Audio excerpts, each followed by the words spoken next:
Olá, bom dia. Estamos aqui para continuar nossas conversas sobre linguagem escrita neste momento que passamos.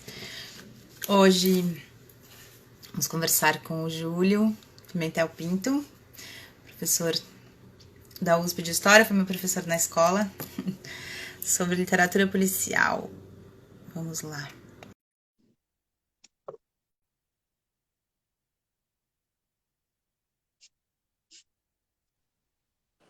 Bom dia, Oi, Paula. Júlio.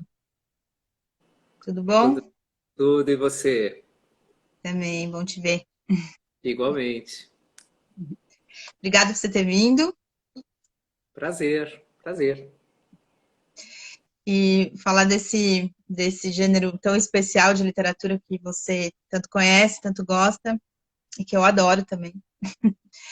Então eu queria começar pelo começo, assim, te perguntando um pouco como é que você rapidamente, assim, de maneira mais, né, como dá para falar aqui rapidinho, definiria esse gênero, se é um gênero também, como é que a gente pode definir, que é a literatura policial, né? O que ela tem de especial, o que meio define aí se a gente pode dizer que é um gênero literário também. Olha, bom, primeiro, obrigado pelo convite, Paula. Uma delícia estar aqui com você, retornar há uns aninhos atrás de Logos, e eu tenho acompanhado também as suas entrevistas via da Olaia integralmente, foi linda, tal, e foi bom também rever a Olaia. Olha, Paula, as duas questões que você levantou são essenciais, né? A primeira é se a gente pode chamar de gênero, né? Porque, a princípio, o gênero é romance, é conto, é ensaio, né? Então, nesse sentido, a literatura policial poderia ser um subgênero do romance, um subgênero do conto, né? Agora, gênero, na verdade, pode ser pensado de várias maneiras e de uma forma muito mais plural. Eu gosto muito da definição que o Borges, que teria feito aniversário na segunda-feira passada, né? Teria feito 121 anos segunda-feira passada, que o Borges dava de gênero. Ele dizia que o que determina o gênero não é o texto, mas a maneira como o texto é lido. Ou seja, o leitor é que é aquele que define o gênero. E daí ele faz uma brincadeira numa palestra dos anos 60, dizendo assim: a narrativa policial ela teve tanto impacto na formação de leitores que é possível dizer que Edgar Poe não criou um gênero, criou uma maneira de ler, uma estratégia de ler. E daí ele vai para aqueles exemplos idiosincráticos dele, né? E diz assim, e de tal maneira o leitor ficou condicionado a ler dessa forma, que se ele pega, abre o livro e vê assim, em algum lugar da Mancha, ele já fica desconfiado, né? Porque Poe criou o leitor desconfiado. Ele já fica desconfiado e ele começa a desafiar o texto. Por que não diz em que lugar da Mancha é? Algum segredo, algum mistério existe aí? Então, se a gente concordar com Borges, e eu concordo, eu gosto de concordar, se a gente concordar com Borges que o que define um gênero é a maneira como ele é lido, sim, a narrativa policial é um gênero, e um gênero marcado pela desconfiança, um gênero marcado por essa presença muito ativa do leitor, por esse leitor que se envolve, se enreda no texto e se põe imediatamente a duelar com o texto e com o narrador do texto. Outra parte da sua pergunta é se eu poderia definir narrativa policial, literatura policial, de uma forma breve, de uma forma rápida. Eu acho que sim, como um tipo de narrativa extremamente plural, extremamente diversificado. E lógico, ao falar isso na prática, eu estou indo na contramão de uma ideia muito difundida no senso comum de que a narrativa policial é formular, de que ela responde sempre a uma mesma forma, a uma mesma fórmula, a uma mesma estrutura, etc. Eu concordo com o Ramon, que A Morte e a Bússola, não sei se o melhor, mas um dos melhores. O... Conto policial já Não, quer dizer, escrito. ela é, é difícil fazer comparação, mas sem dúvida é dos mais extraordinários, que a gente pode até, se você quiser, falar um pouco disso. Mas enfim, Mas, na contramão do que normalmente se diz, de que é uma literatura formular, que há sempre um mesmo modelo que é aplicado e reproduzido exaustivamente, Uhum. eu acho que a narrativa policial ela é uma forma de narrar, um modo de dizer, um modo de relatar que pode ser manuseado, que pode ser operado das mais diversas maneiras, inclusive por meio da repetição de uma fórmula. Mas Uhum. não só, né? Não se resume a isso. Se a gente parte desde os princípios da narrativa policial, as histórias de raciocínio, né? Era assim que Edgar Poe definia as histórias de raciocínio, as histórias de engenho, até chegar ao que tem hoje, que infelizmente é pouquíssimo traduzido e publicado aqui no Brasil, né? O chamado noir mediterrâneo, por exemplo, que são narrativas extremamente violentas, que fazem uma espécie de diagnóstico da sociedade, de um mundo movido pelo crime organizado, tanto o crime organizado explicitamente criminoso, quanto o crime organizado sob a fachada de empresas respeitáveis, etc. São coisas totalmente diferentes. Então, a definição em breve, de forma breve, mesmo que eu não tenha sido tão breve assim, é dizer que a narrativa policial é extremamente plural, é um gênero, uma forma de narrativa incrivelmente diversificada. Uhum. Isso que você falou, Ju, eu nunca tinha pensado que você falou dessa estratégia de ler, né, como se o gênero policial tivesse trazido. A gente fala gênero policial, qual que é também essa forma mais, enfim, correta de dizer? Você pode falar para a gente. Essa coisa de estratégias de ler, eu achei muito bacana, né?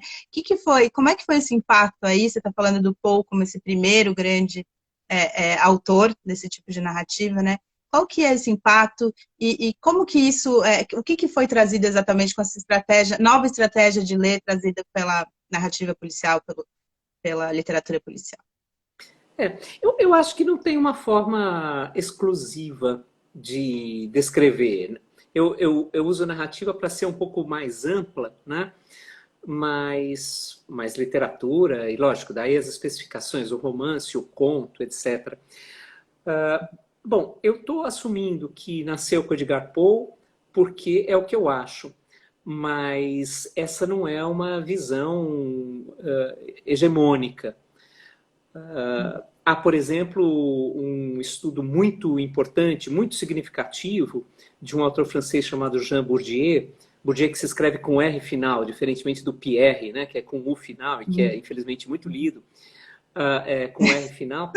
O Jean Bourdieu, por exemplo, ele rebate frontalmente a ideia de que o precursor seja Poe, remete o surgimento da narrativa policial para pequenos almanaques, para pequenas brochuras que circulavam a rigor, desde o século XVII, mas principalmente desde o final do século XVII, na França, na Espanha, em Portugal, que eram relatos de crimes comuns, com tintas muito carregadas, né? Com tintas muito, muito, muito carregadas, detalhes mórbidos, detalhes macabros, etc., que ganharam um público muito rapidamente e que depois, claro, puderam se transformar em formas que mesclavam o relato supostamente verídico, o relato direto do crime ocorrido, com a sua representação ficcional. E aos poucos, lógico, essas brochuras alimentaram também a disposição de alguns autores de inventar crimes, ou, o que era muito divertido, de tentar esclarecer, resolver pela ficção crimes reais. Muita gente fez isso, né? O Dickens, por exemplo, foi pródigo. Ele vivia tentando escrever histórias para resolver da casa dele os crimes que a polícia não resolvia, ou que os investigadores da época, né, nas suas várias modulações, polícia mesmo, né, esse modelo que a gente tem, ele é do século XIX, mas ele tentava resolver de longe. O próprio Poe fez isso, né, no Mistério de Marie Roget. Ele pega o crime da Mary Rogers em Nova York, transplanta ficcionalmente para Paris, troca as margens do Hudson pelas margens do Sena, e dá uma resposta, e a primeira edição, a primeira publicação do Mistério de Marie Roget, que sai entre o final de 1843 e o princípio de 1844, né, seriado as histórias são sempre publicadas, ou quase sempre publicadas de forma seriada, traz um Poe muito orgulhoso, achando que ele resolveu o que a polícia de Nova York não tinha resolvido. Depois ele reconhece que é claro que ele errou. Mas, enfim. Então, eu dou de barato que nasceu com o Edgar Poe, mas a discussão é complexa. Tem até gente que fala assim, não, já está na Bíblia. No livro de Daniel, na história de Suzane e os anciãos, tal coisa, está nas Mil e Uma Noites, está aqui, está ali. Bom, mas se está em todo lugar, não está em lugar nenhum. Não é? Se qualquer história que tenha um mistério, se qualquer história que tenha um suspense corresponde à narrativa policial, então a gente vai encontrar narrativa policial em tudo que é canto. Né? Eu gosto de associar Edgar Poe porque eu gosto de associar a uma nova percepção da experiência urbana. Essa cidade que se alastra, a cidade da multidão, a cidade da despersonalização, do anonimato, etc. Não por acaso, o Poe publica muito proximamente o famoso conto Homem da Multidão e o que para muitos é a primeira narrativa policial propriamente dita, embora na época não fosse chamada assim, que é Os Assassinatos da Rua Morgue, que coincidentemente o Ramon já pôde na mesmo horário tá estão compassado. conectados. E trouxe, então...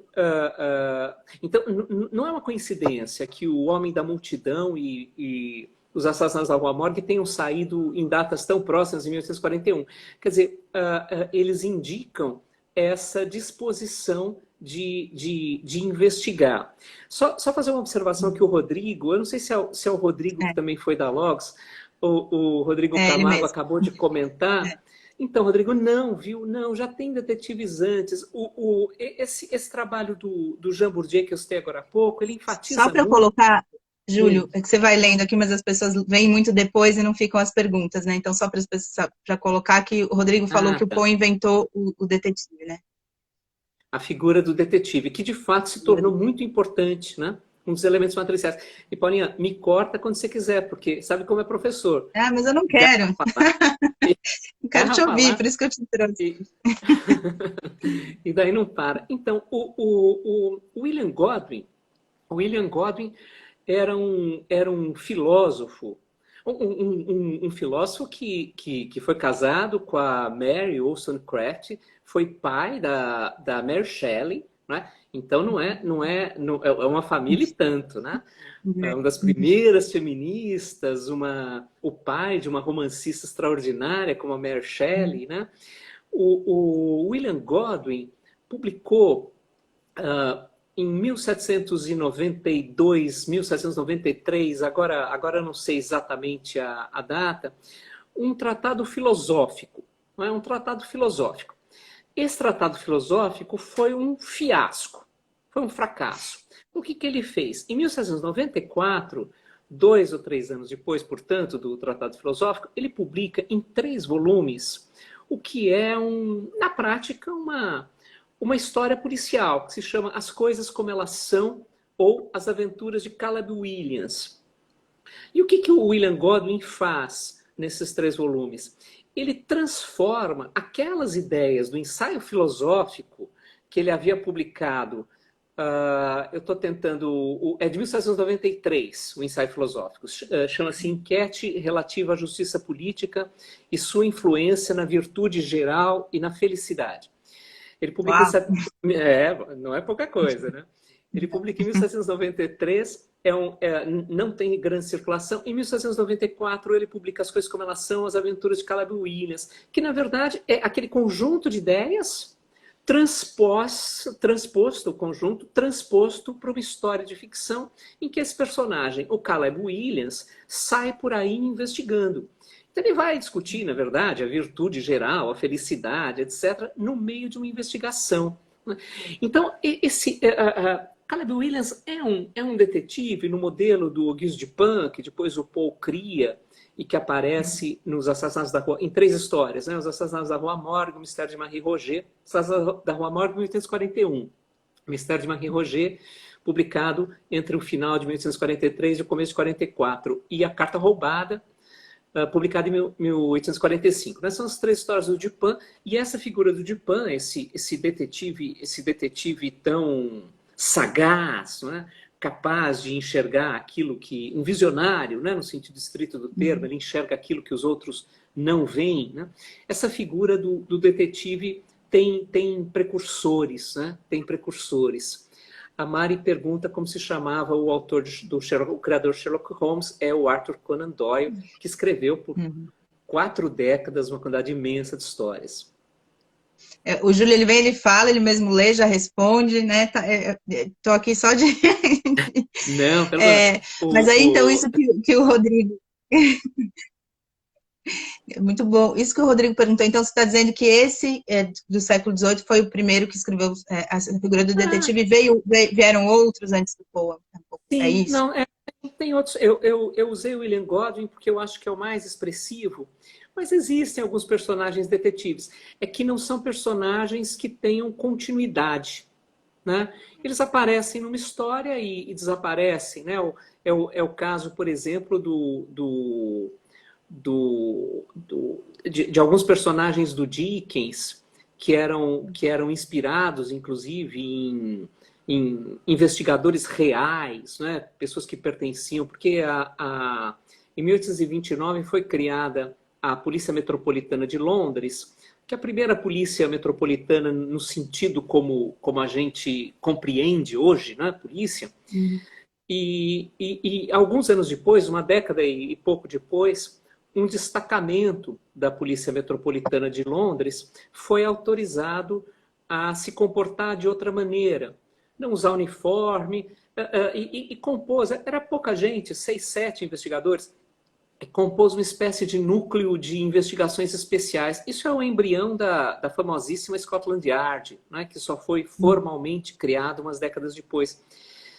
E esses detetives reais desse agrupamento de investigações especiais da Polícia Metropolitana de Londres, ele se tornou muito famoso. Eles eram considerados gênios, heróis, pelo menos até 1860, quando eles não conseguiram resolver um crime, daí foram achincalhados.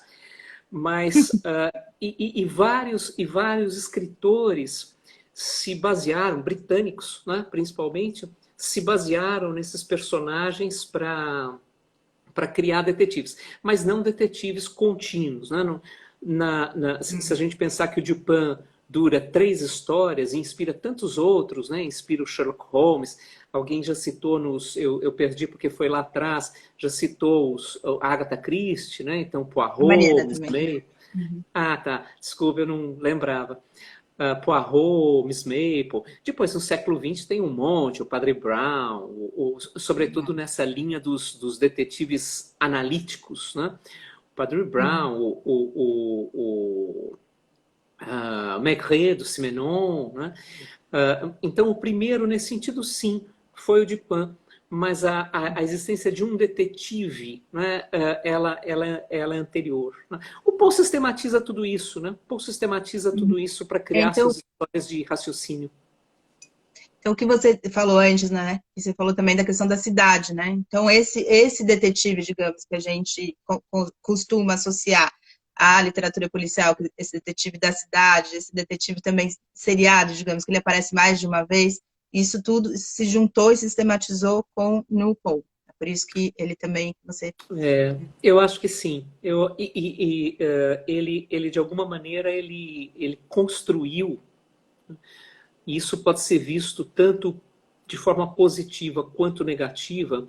Ele construiu os elementos matriciais, os elementos centrais do que depois se tornou frequente chamar de romance ou conto policial. Né? Então, a figura do detetive, a ambientação urbana, a desconfiança perante o estranho. Né? Lembra que nos Assassinatos da Rua Morgue, ninguém sabe descrever qual é a nacionalidade do criminoso, mas todos dizem que é um estrangeiro, né? Ele é o estranho. Depois a gente vai ver que é um macaco, mas enfim, que ele é um estranho, né? Que ele é um estrangeiro, que ele é o diferente. Né? E essa espécie de angústia, de tensão que a cidade oferece foi captada, né? Foi diagnosticada com muita precisão, com muita intensidade pelo Edgar Poe. E, além disso, claro, tem aquele outro traço que eu comentei no começo, o fato de que ele habituou o leitor, ele criou um leitor disposto a investigar. Porque, rapidamente, o Arsène Lupin, que na verdade é uma... o Evandro Aranha acabou de citar o Arsène Lupin, que na verdade é quase um trocadilho, não é? Com o Auguste Dupin, do Poe, não é? O Arsène Lupin é um personagem do Maurice Leblanc. Ele criou esse leitor e esse leitor proliferou muito rapidamente, porque as histórias logo de saída foram incrivelmente recebidas. Né? Incrivelmente recebidas. A circulação da Graham's Magazine, por exemplo, a revista na qual saiu os Assassinatos da Rua Morgue, ela, quando o nome do Poe aparecia na capa, havia uma vendagem muito maior, o número de assinaturas chegou a decuplicar depois dos Assassinatos da Rua Morgue. Decuplicar é Decuplicar uma 10 palavra que a vezes. gente não falou. Decuplicar. Pois é, mas decuplicou. Então, rapidamente, esse leitor ficou ansiando, né, querendo novas histórias, novos mistérios para decifrar. Até hoje a gente faz isso.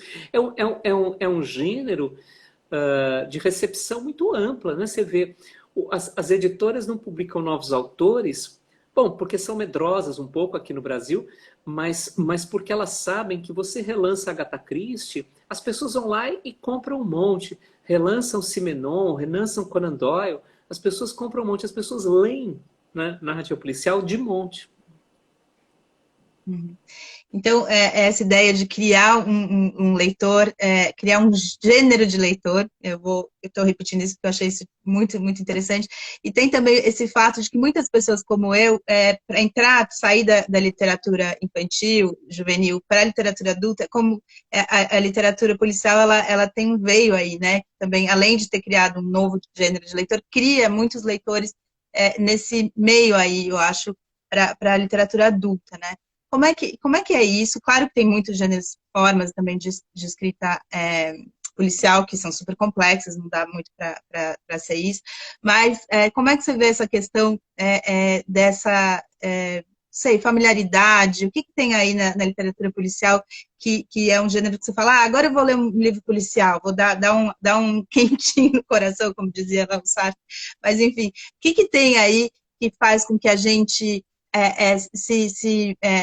sei lá, é uma coisa, é um gênero bom, né? Você fala assim, bom, vou ler agora um livro policial, o que tem nele que faz com que a gente se reconheça, com que a gente fique feliz lendo o gênero policial? Júlio, se é que me fiz entender. Não, sim, sim. É a dimensão do entretenimento, né? É disso que eu acho que você está falando. A dimensão do entretenimento. E é interessante porque também, historicamente, uma parte da crítica repudiou a narrativa policial porque dizia que era uma literatura apenas de entretenimento. Né? O Edmund Wilson, nos anos 30, do século XX, claro, o Edmund Wilson escreve textos violentíssimos, dizendo assim, que me interessa saber quem matou Roger Ackroyd.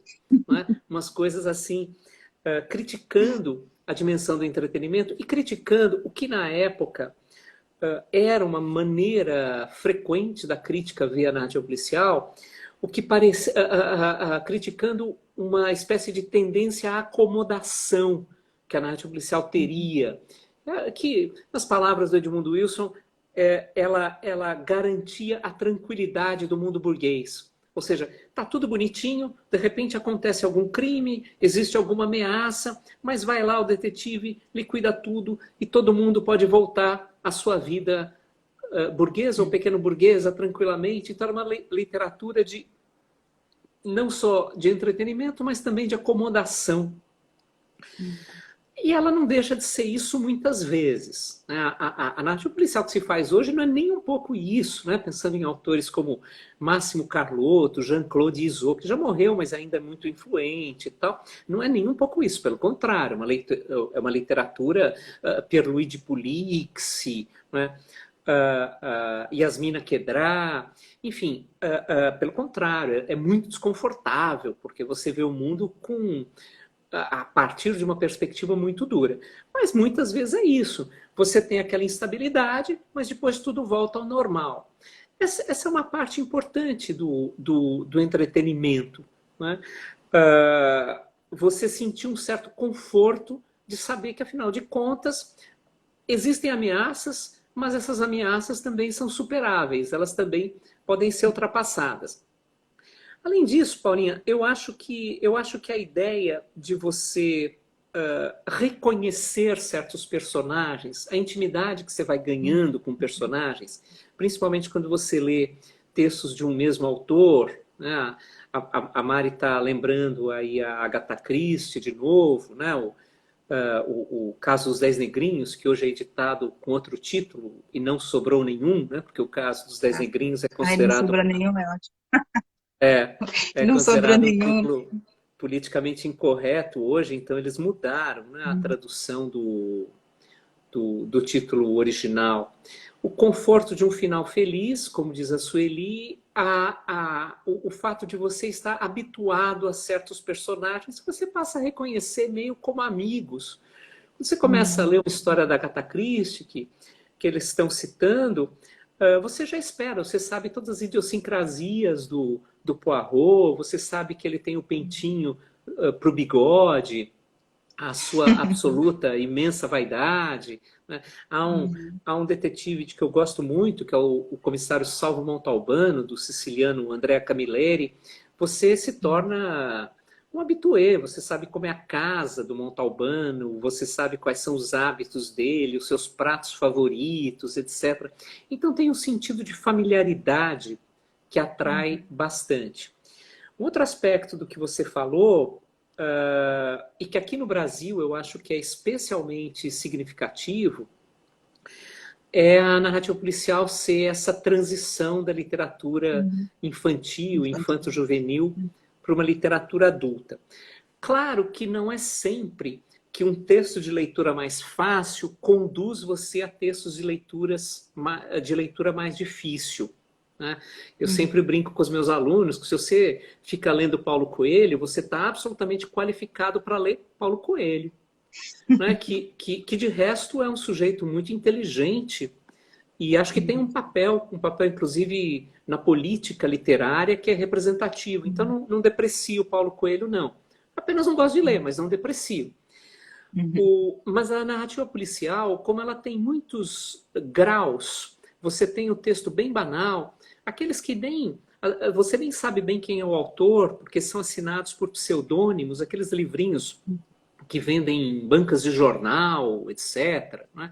Então, desde esse texto que de fato é super formular, você lê 4, 5, 10, 20, é tudo mais ou menos parecido, porque de fato é o mesmo esquema, vão se alterando os personagens, alguns elementos da trama, etc., mas mantém sempre a mesma estrutura, até textos extremamente complexos. A Morte à Bússola, do Borges, é um texto dificílimo. Você pode ler de forma simples, mas é um texto muito complexo. Então, como tem muitos níveis, você pode ir alternando. Às vezes você lê um texto mais simples, às vezes você lê um texto mais complexo. E voltando ao exemplo que você citou, aqui no Brasil, o Evandro Aranha acabou de citar a coleção Vagalume, né? O Maravilhoso. Mistério dos Cinco Estrelas, que é do Marcos Rey. Né? Sei. Você tem esses autores, o Marcos Rey é um deles, mas há dois que eu acho praticamente impossível que quem tem pelo menos 40 anos, né? Eu tenho bem mais que isso, mas quem tem pelo menos 40 anos não tenha passado por eles, que são João Carlos Marinho. Marinho e o Pedro Bandeira. Né? João Carlos Marinho, o gênio do crime, o caneco de prata, né? E o Pedro Bandeira, com as histórias geniais, a droga da Golaço. obediência. Esses autores foram decisivos na criação de gerações de leitores, justamente porque eram extremamente habilidosos, tinham um domínio técnico muito refinado e conseguiam escrever histórias que conciliavam elementos de uma literatura infantil ou infanto-juvenil com indicações, com sugestões, com referências que já aproximavam o leitor de uma literatura adulta, né? Então, eu acho que aqui no Brasil, o Brasil acaba sendo um caso exemplar porque o Brasil carece, né? O José Paulo Paes, grande poeta, grande tradutor, grande crítico, tem um texto genial dos anos 80 que se chama alguma coisa como por uma literatura de entretenimento, nem sempre o culpado é o mordomo, alguma coisa assim. Depois, se você quiser, eu vejo direitinho o título. O Zé Paulo Paes observava, 30 anos atrás, que o Brasil despreza a literatura de entretenimento. E que literatura de entretenimento não necessariamente é ruim.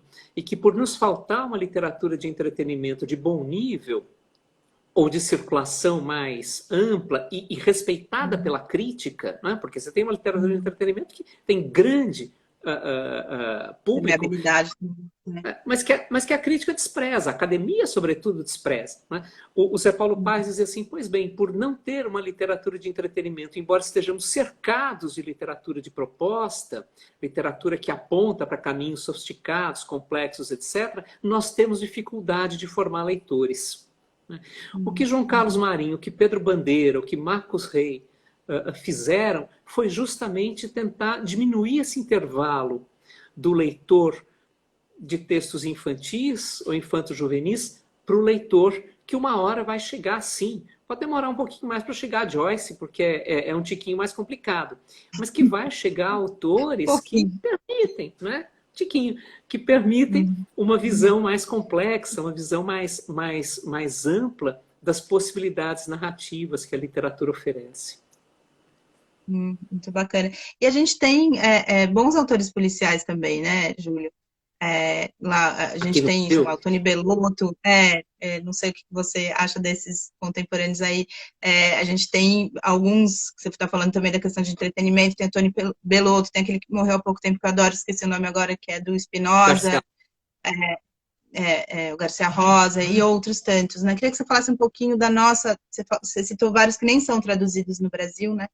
Queria que você falasse um pouco dessa literatura policial brasileira, né? Como é que isso veio para cá? A gente falou agora desses autores aí infanto-juvenis que fazem isso, né? Também com a questão da cidade, né? Todos eles estão sempre ali donos da cidade também, né? O que para a criança quando está lendo é maravilhoso. Queria que você falasse um pouco desses autores adultos também, né? Brasileiros. Como é que você sabe que o Brasil, a gente sabe muito bem disso, é um país muito curioso, né? Um país peculiar. Como dizia o Tom Jobim, é de ponta cabeça, né? É virado de cabeça para baixo. Ao contrário, embora nós tenhamos um mercado de consumidores, de leitores de narrativa policial muito amplo, a produção de histórias policiais, ela não é tão evidente. Ela existe, mas ela não é tão evidente. E muitas vezes a gente perde de vista que ela é bastante tradicional aqui no Brasil. No começo do século XX, e daí eu vou falar um pouco à distância, não só cronológica, mas um pouco à distância, porque não é um tema que eu pesquise, eu leio, mas não é um texto que eu pesquise, um tema que eu pesquise. No começo do século XX, você tem alguns autores muito empenhados em escrever textos policiais e que ajudam a difundi-la. Por exemplo, Medeiros de Albuquerque, né, que hoje em dia é uma rua aqui em Vila Madalena, né, um pouquinho ao sul de onde eu moro. Né, tem um restaurante que eu gosto muito lá, inclusive, e só recentemente eu descobri, justamente por frequentar esse restaurante, que o Medeiros de Albuquerque foi usado para batizar uma rua. Medeiros de Albuquerque é um autor muito interessante. Nós temos João de Minas, que lógico, é uma brincadeira com o João do Rio, né? O João de Minas é um escritor de histórias policiais também, no princípio do século XX. Há muitos, o termo que se usava na época é sherlockismos. Mas você tem revistas dedicadas a publicar essas histórias, essas narrativas policiais. Há um pesquisador, um professor da Universidade Federal do Recôncavo Baiano, que se chama Leandro Antônio de Almeida, que pesquisa esses autores com muita profundidade, que mapeia muito bem, né, o Leandro, inclusive eu citei o João de Minas, o Leandro, eu brinco com ele que ele é o maior especialista do mundo em João de Minas, porque foi o único cara que estudou João de Minas. Então é o maior especialista do mundo, né, do sistema solar, né, em João de Minas. Então você tem essa marca. Depois você... Agora, esses sujeitos, e veja só como aquela observação que eu citei agora há pouco do Zé Paulo Paes, ela é acurada, ela é profunda. Né? Esses autores eram depreciados no seu tempo. Né?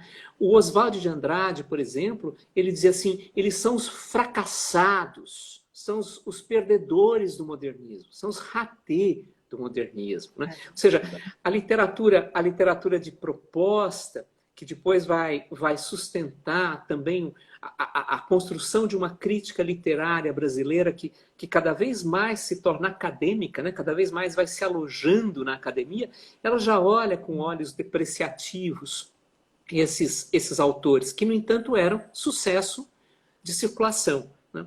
Daí você tem uma presença da narrativa policial muito grande no rádio, por exemplo. Né? O rádio acaba abrigando essa literatura policial, sobretudo na década de 40. Né? Recentemente, uma menina chamada Camila Koshiba Gonçalves fez uma tese muito bonita sobre as radionovelas policiais. Né? Defendeu lá na História Social da USP. Então você tem uma presença desse policial e uma capacidade do policial se adequar as várias linguagens e aos vários espaços. Ele está na literatura, ele vai para o rádio, ele vai naturalmente para o teatro, mas eu não vou me arriscar a falar de teatro na sua frente. Ele vai para o teatro, ele vai... Mas também não é um gênero não é um gênero tão difundido no teatro. Tem, mas não é tanto, né? Poderia ser mais. Exatamente. E depois você tem alguns marcos. Né? Nos anos 60... do século XX, há um autor muito interessante, que é o Luiz Lopes Coelho, que escreve 3 pequenos volumes de contos.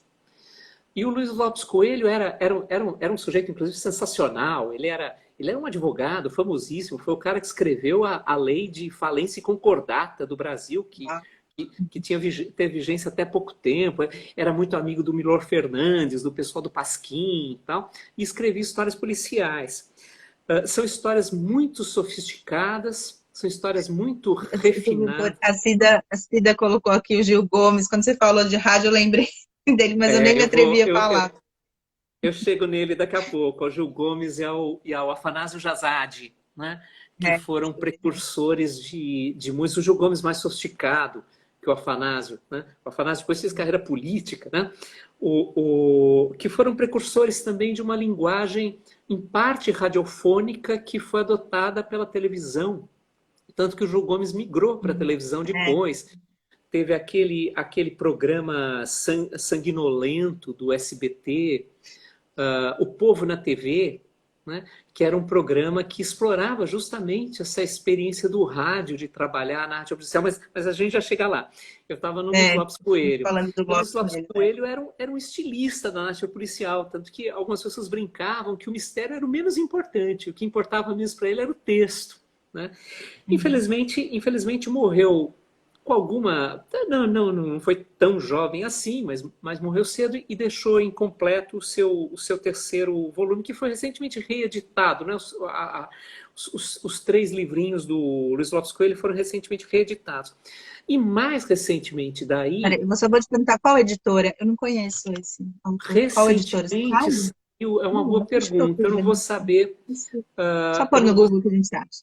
Isso, exatamente, Luiz Lopes Coelho. Quem reeditou foi a Isabel Coelho, que é neta dele, e que é uma grande editora, foi editora dos livros infantis da Kozak Naif, finada Kozak Naif, que tinha livros infantis extraordinários. A minha filha cresceu lendo os livros da Kozak, que eram editados pela Isabel Coelho, neta do Luiz Lopes Coelho. E mais para cá, sobretudo a partir da década de 90, há uma espécie de retomada do policial. É quando os livros do Tony Bellotto, que fazem uma espécie de mix entre o policial analítico e o hard-boiled, né, o chamado hard-boiled, Dashiell Hammett, Raymond Chandler, né, quando o Bellotto começa a publicar, quando Joaquim Aguiar, né? Joaquim Aguiar é um autor que só escreveu 2 livros, pelo menos que eu saiba, mas que foi delegado de polícia, né? Portanto, vinha lá de dentro, né? E o Garcia Rosa, Luiz Alfredo Garcia Rosa, que tem uma importantíssima carreira na filosofia, no estudo da psicologia, e que, uma vez aposentado da universidade, criou o delegado Spinoza. No começo ele não é delegado, né? Depois que ele sobe na carreira, ele é promovido e vira delegado. Sempre com essa matriz urbana. Agora, eu fiz um corte aí, né, dos anos 60 para os anos 90, para deixar para o final o que é uma espécie de ligação, que explica em parte o Garcia Rosa, explica em parte o Tony Bellotto e outros autores, enfim. Patrícia Mello. Isso, exatamente. Que, logicamente, é o Rubem Fonseca. Né? O Rubem Fonseca que escreve narrativas policiais, que não são exclusivamente narrativas policiais, e, nesse sentido, ele atualiza no Brasil a narrativa policial. E é um autor muito influente, né? Muito influente, tanto que gerou, para o bem e para o mal, uma legião de seguidores, né? De imitadores, de diluidores. Né? Porque o Rubem Fonseca ele combina a matriz do analítico, mas ele escreve basicamente um hard-boiled, né? Ele escreve basicamente esse detetive que está presente no mundo vil, né? No cotidiano sórdido, nos lugares sórdidos, etc. Ele olha pela perspectiva do assassino, também, com muita frequência, do criminoso. Desculpe, o Rodrigo me corrigiu, não é Joaquim Aguiar, é Joaquim Nogueira. Joaquim Aguiar era um professor, né, da Exatamente, exatamente. Será que ele escreveu o livro policial? Não, Joaquim Nogueira, desculpe. Obrigado, Rodrigo. O Rubem Fonseca injeta um componente de crítica social, né?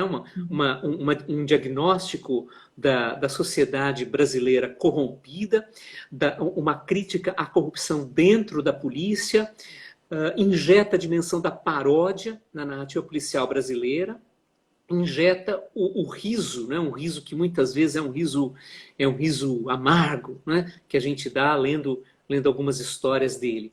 Então o Brasil, aos poucos, construiu, sim. E esses autores, mesmo que nem sempre pareça, como o Garcia Rosa, que eu acho dessa geração de longe o melhor, eles trabalham nessa leitura do policial que em grande parte foi estimulada aqui pelo Rubem Fonseca, que é perceber o policial como muito mais plural, como capaz de abrigar, como capaz de reconhecer muitas matrizes, muitos vieses diferentes. Hoje, é quase impossível a gente acompanhar o que se produz de narrativa policial no Brasil, porque é muita.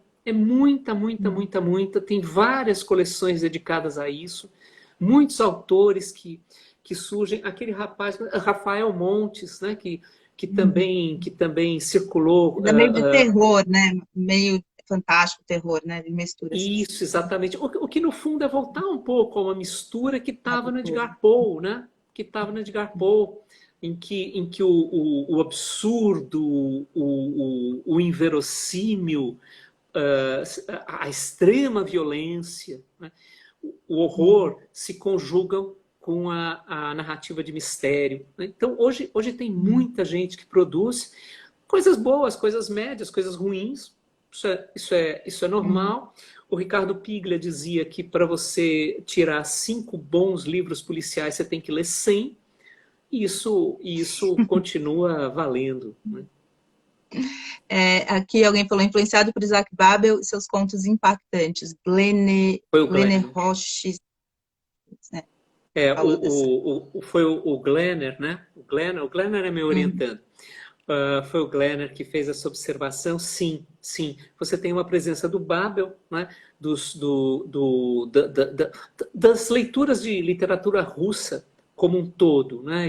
Especialmente o Babel naquela espécie de diagnose da brutalidade no cenário da Revolução Russa, né? Escrevendo no cenário da Revolução Russa. Esqueci do Gil Gomes. Então, se a gente for enxergar de uma forma mais ampla a presença do policial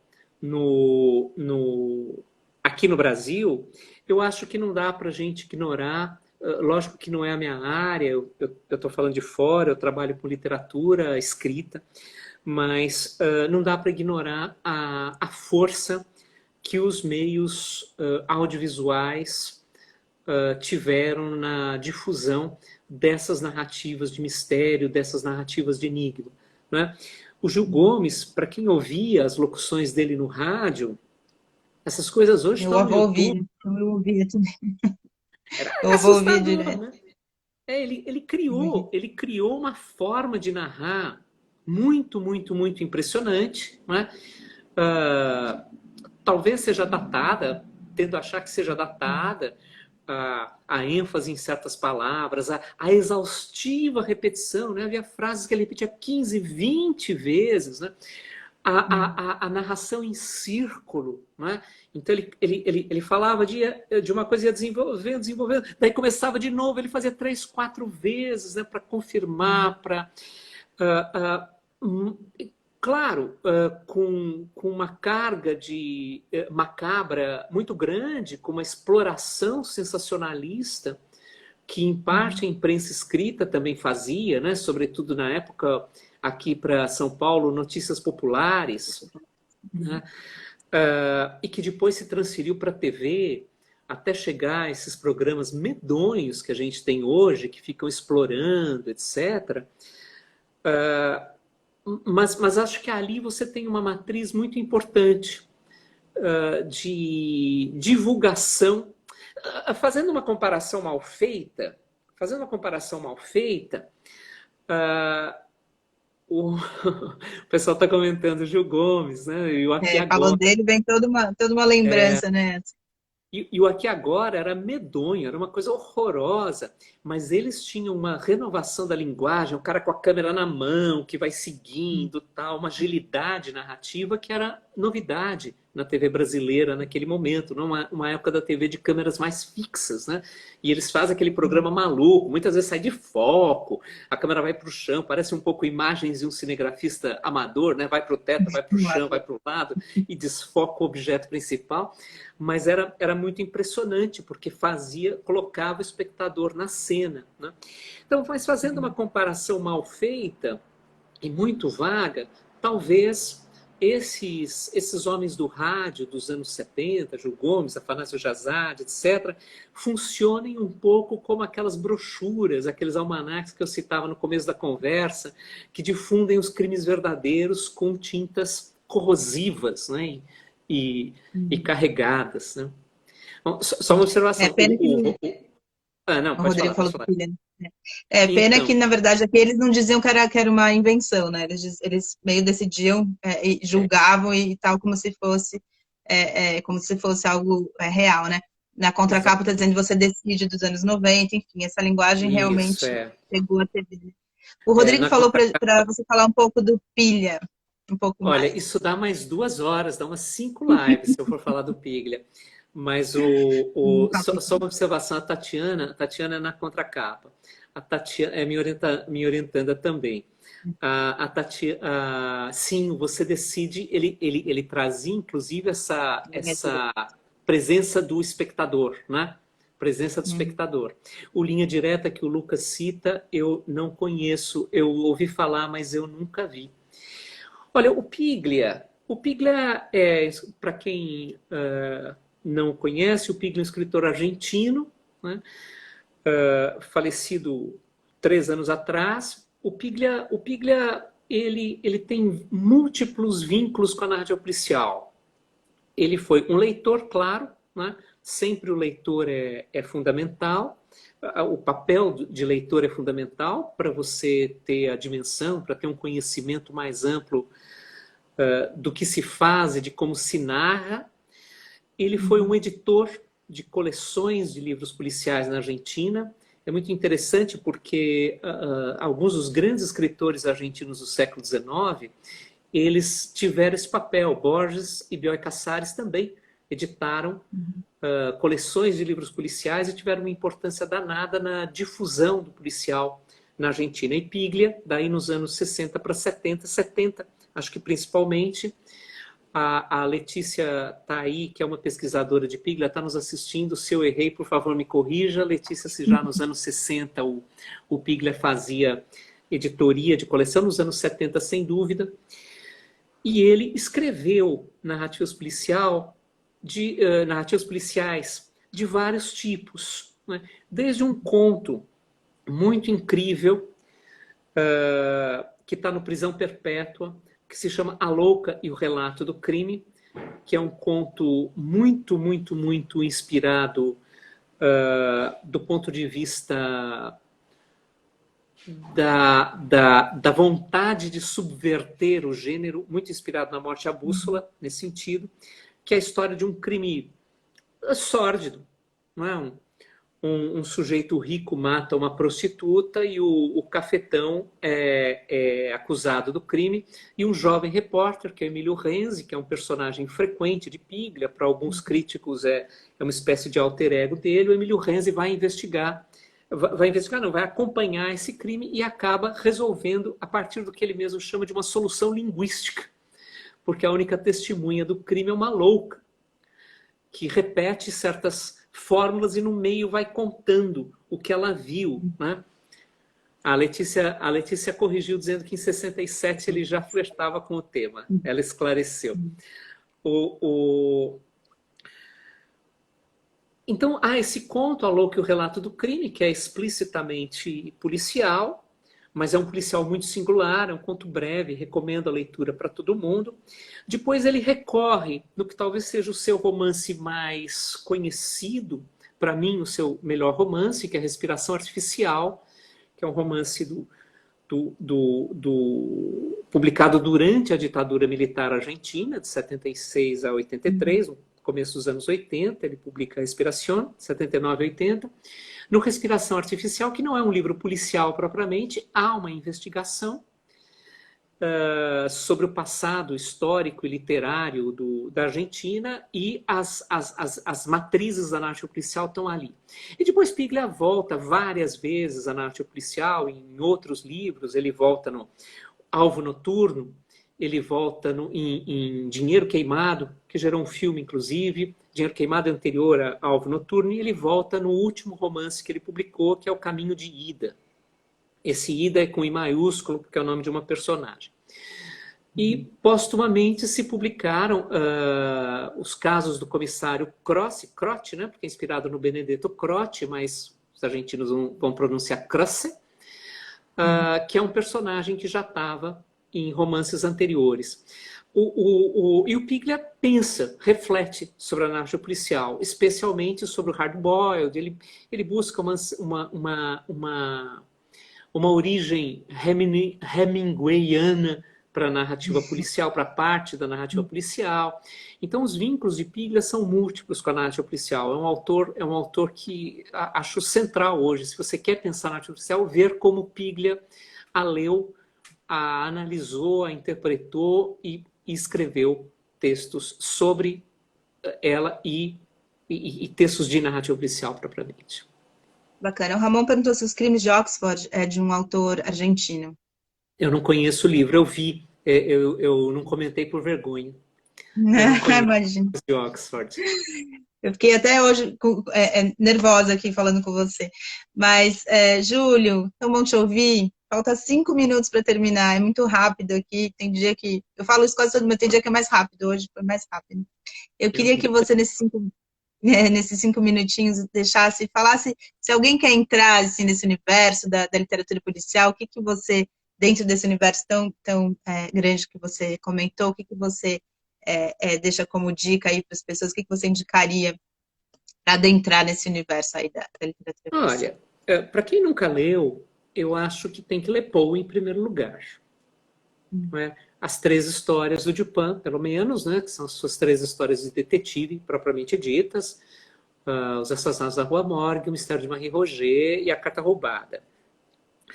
Acho muito interessante acompanhar algumas histórias de Conan Doyle, Eu gosto especialmente de dois contos do Conan Doyle, um que se chama, os dois são da segunda série de aventuras do Sherlock Holmes. Um se chama a Caixa de Papelão, talvez o conto mais violento do Conan Doyle, tanto que ele publicou em revista, depois ele não editou em livro, só tardiamente que ele foi incorporado. E Esplendor Prateado, Silver Blaze, que é uma versão... O Silver Blaze é o nome de um cavalo maravilhoso, valiosíssimo. É uma versão equina da carta roubada, né? Da estratégia do escondido em aberto, né? Aquilo que está à vista de todos, mas ninguém enxerga, porque está tão explícito que ninguém vê. Acho interessante conhecer a Agatha Christie, evidentemente. Acho que foi a Mari que citou... Obrigado, Gabi. Eu acho que foi a Mari que citou o assassinato de Roger Ackroyd. Eu gosto muito, eu dou em cursos o mistério Estrela de Prata pode ser o Evandro diz que Estrela de Prata pode ser uma tradução para Esplendor Prateado, Silver Blaze, pode ser. Essa Sabe de quem tradução. eu gosto do Rex Stout também. Eu gosto bastante. O Rex Stout, perfeito. Rex Stout, Nero Wolfe é um personagem sensacional. Sim, o Rex Stout e o Art Goodwin, né, que é o assistente dele, é outro personagem incrível. O Chesterton, né? O Chesterton, Gilbert Keith Chesterton, com o Padre Brown, é excelente. Agora, eu acho que tem que ler também essa narrativa mais recente, mesmo que isso implique buscar outras línguas, né? Eu acho que Máximo Carlotto, que é um escritor de Padova, atual, presente, tem que ser lido. No Brasil só tem um livro do Máximo Carlotto publicado, que se chama Arrivederci, Amore, Ciao. Eles mantiveram o título original, inclusive porque é um pouco intraduzível, né?